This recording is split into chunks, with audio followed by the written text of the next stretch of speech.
മഞ്ഞ് ഒരു കാത്തിരിപ്പിന്റെ കഥയാണ്. ഓരോ കഥാപാത്രങ്ങളും ഓരോ കഥാസന്ദർഭങ്ങളും എന്തിനെങ്കിലും കാത്തിരിക്കുകയാണ്. വിമല ടീച്ചറും നൈനിറ്റാൾ തടാകവും വഞ്ചി തുഴയുന്ന നിഷ്കളങ്കനായ ആ ബാലനും വായനക്കാരിൽ നിന്നൊരിക്കലും മാഞ്ഞു പോകില്ല. തിരികെ വരുമെന്ന പ്രതീക്ഷ നൽകിയ സുധീർ കുമാർ മിശ്ര.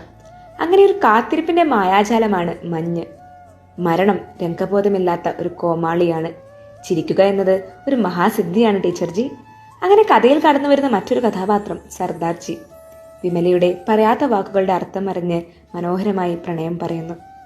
പരിഭ്രമിക്കാനൊന്നുമില്ല, പ്രേമലേഖനം എഴുതില്ല, ഒരു ബന്ധവും സങ്കല്പിക്കാതെ വെറുതെ എനിക്ക് നിങ്ങളെ ഇഷ്ടമാണ്. വെള്ളക്കാരുടെ നാട്ടിലുണ്ടായ ഒരു സ്ത്രീക്ക് പിറന്ന തുണിക്കാരൻ പയ്യൻ ബുദ്ധു. അമ്മ ഏൽപ്പിച്ച ഒരു ഫോട്ടോ മാത്രം. അവൻ ആ മുഖം തേടുന്നു. വെറുതെ ഒന്ന് കണ്ടാൽ മതി. വിമലയും സുധീറിനെ പ്രതീക്ഷിക്കുന്നു. കഥയുടെ അവസാനം വരെ പ്രതീക്ഷയായി നിലനിൽക്കുന്നു. കൂടെ ടിയുടേതായ ഒരുപാട് ശൈലികളും. ഹൃദയത്തിന്റെ ഒരു കഷ്ണം കടലാസാക്കി, വിരൽ മുറിച്ചു പേനയാക്കി, കാജൽ കണ്ണീരിൽ ചലിച്ച് മഷിയാക്കി ഞാൻ സന്ദേശം എഴുതട്ടെ.